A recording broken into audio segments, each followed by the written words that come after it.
सीमांत गांधी का संगठन है खुदाई खिदमतगार, जिसमें हम लोग काम करते।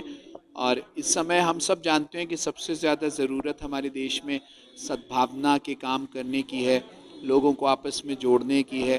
तो उसी के सिलसिले में आज एक प्रोग्राम था। हम लोग एक युवाओं को, ख़ास तौर से जो स्टूडेंट हैं, उन हर साल उन दो लोगों को एक अवार्ड देते हैं, अंकित जुनैद सोशल हारमोनी अवार्ड। तो इस साल हमने ये युवराज भाई महाराष्ट्र के और आपके आयुष चतुर्वेदी दिल्ली यूनिवर्सिटी के हैं जो उत्तर प्रदेश के, उनको दिया है। अंकित जुनैद, जिस तरह इसका नाम रखा गया है, इस अवार्ड शो का नाम रखा गया है, ये किस तरह से समाज पे एक प्रभाव डाल रहा है? जी, प्रभाव इस तरह से डाल रहा है कि अंकित सक्सेना और हाफिज़ जुनैद ये दोनों ही युवा लोग थे। और अंकित सक्सेना जो एक मुस्लिम युवती से प्रेम करते थे और उसके कारण कुछ सांप्रदायिक तत्वों ने उनकी हत्या कर दी, और हाफिज़ जुनैद जो मुसलमान थे और कुछ सांप्रदायिक तत्वों ने उनकी हत्या कर दी। तो ये अंकित जुनैद नाम से ये जो सोशल हारमोनी अवार्ड है, ये इस बात को जतलाता है कि अंकित हिंदू थे और हाफिज़ जुनैद मुस्लिम थे, और सांप्रदायिकता के शिकार ये दोनों ही हुए।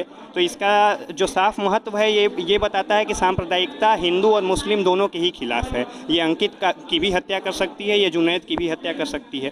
तो इसका एक महत्व यही है और इसका मकसद यही है कि हम सांप्रदायिक सद्भाव फैलाने की कोशिश करें, और अंकित जुनैद की जो शहादत उसे हम कहेंगे, उसको हम श्रद्धांजलि इसी पुरस्कार के माध्यम से दें। अंकित और जुनैद, जैसे हम जानते हैं, हाफिज़ जुनैद भाई और अंकित सक्सेना भाई, ये वो लोग हैं जो सांप्रदायिकता का शिकार हो गए।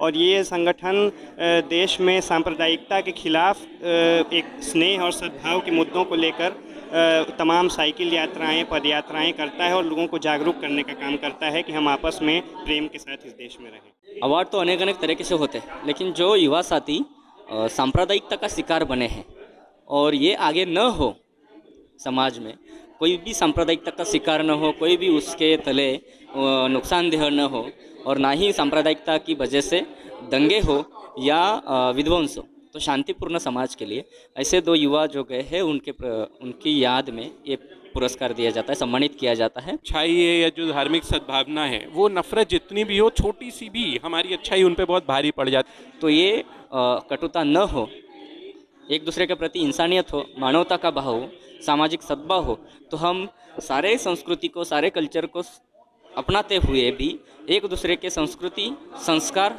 और वहाँ की उसकी अपनी अस्मिताओं का सम्मान करते हुए सद्भावना को बढ़ाएंगे और सद्भावना को हाथ देंगे, और सद्भावना की इस लहर को हम मंजिल तक पहुँचाएंगे, जिससे हम कहेंगे कि अंकित जुनैद की मंजिल तक ज़रूर हम पहुँचेंगे। असल में ये जो सद्भावना का काम है, ये इंसानों को इंसान बाकी रखने का काम, उनके अंदर जो दुर्भावना या नफरत आ जाए उसको ख़त्म करके उनके अंदर सद्भावना जगाने का काम। देखो, हर समस्या का समाधान संवाद है और संवाद ही यह माध्यम है। फिर वो सामाजिक संवाद हो सकता है, वो युवाओं के साथ संवाद हो सकता है, वो महिलाओं के उनके स्वाभिमान का संवाद हो सकता है। युवाओं को अगली दिशा के लिए एक तो पढ़ना तो जरूरी है। आज के दौर में बोलना बहुत आसान होता है, लेकिन हमारे यहाँ अध्ययन की कमी है। हमें अध्ययन करना जरूरी है इतिहास का, और इतिहास के अच्छे जो पुरखे हैं, मतलब उस चीज़ों को हमें आगे ले जाना जरूरी है। जैसे आपने देखा, बहुत समय से एक प्रकरण चल रहा है कि गुड़गांव में लोग जो नमाज़ पढ़ते हैं, जिनको डिस्ट्रिक्ट एडमिनिस्ट्रेशन की परमिशन है, वो एक पार्क में नमाज़ पढ़ते हैं, लेकिन कई राइट विंग ऑर्गेनाइजेशन उन्हें रोक रही हैं कई हफ्तों से। तो तब एक अक्षय यादव नाम के हमारे भाई हैं गुड़गांव के, जो कि आ गया और उन्होंने कहा कि हम इन लोगों को, मुसलमानों को, नमाज के लिए अपना खुद का जो कारखाना है वो देते, वो वहाँ आके नमाज़ पढ़ सकते हैं।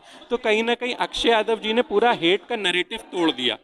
आप एक युवा हैं, कोई युवाओं को ऐसा संदेश देना चाहेंगे जिससे वो जो सांप्रदायिक में अराजकता के अलावा, मतलब उसके विपरीत जाके कुछ बढ़िया और कुछ प्रोग्रेसिव जो हमारे समाज के लिए और हमारे हिंदुस्तान के लिए अच्छा हो, उसके लिए कोई संदेश देना चाहेंगे? ज़रूर, युवाओं के लिए, जैसा मैंने पहले भी कहा कि सामाजिक सद्भाव के लिए हमें संवाद की ज़रूरत है और एक दूसरे के प्रति मानवता का दृष्टिकोण रखने की ज़रूरत है।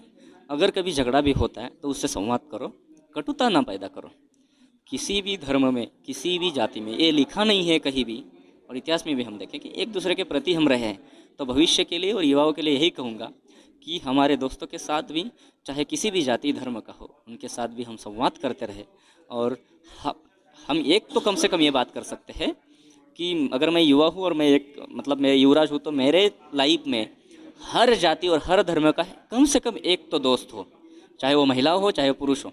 इतना भी अगर हम कम से कम कर सकें और उसके प्रति हमारी प्रामाणिक जिम्मेदारी और कर्तव्य और श्रद्धा हो तो ज़रूर ये सांप्रदायिकता, विध्वंसता, ये सारी चीज़ें पीछे हटेगी और सामाजिक सद्भाव, सांप्रदायिक सद्भाव आगे बढ़ेगा और शांति और समता, बंधुता निर्माण होती रहेगी। 100 साल पहले की हमारी जो विरासत रही है स्वतंत्रता आंदोलन की, वो बिल्कुल ही अहिंसक रही है और वो पढ़ने लिखने वाली रही है। तो मेरी एक हिदायत यही रहेगी कि अगर आप पढ़ना लिखना शुरू करेंगे तो आप जानेंगे कि जो आप हिंसा फैला रहे हैं, सांप्रदायिकता फैला रहे हैं, ये बहुत ही गलत है। और पढ़ने लिखने से और उसको ज़मीन पर लोगों के बीच में काम करने से ही आप कुछ बदलाव कर सकते हैं। पीढ़ी दर पीढ़ी, जनरेशन बाय जनरेशन जब ऐसे लोग निकलेंगे जो कि कम्युनल हार्मनी, आपसी भाईचारा, धार्मिक सद्भाव, इन सब के लिए काम करेंगे, तभी ऐसी जनरेशन हमारे पास निकलेगी युवाओं की जो किसी गली में लोगों को नफरत का शिकार होने से रोक लेगी, जो किसी शहर को बचा लेगी, जो किसी मोहल्ले को बचा लेगी, जो किसी व्यक्ति को बचा लेगी, जो किसी मासूम की ज़िंदगी बचा लेगी और जो लोगों को प्यार करने से नहीं रोकेगी। हर प्रक्रिया, हर समय की कुछ घटनाएं हैं जो हमें विपरीत करती है, लेकिन उस विकृति को हटाकर, उस विकृति को दबाकर हमें एक कदम आगे जाना होगा। अच्छे इतिहास को, अच्छे संस्कृति को और अच्छे संस्कारों को संवाद में बदलते हुए भावी भविष्य को उज्जवल करना पड़ेगा।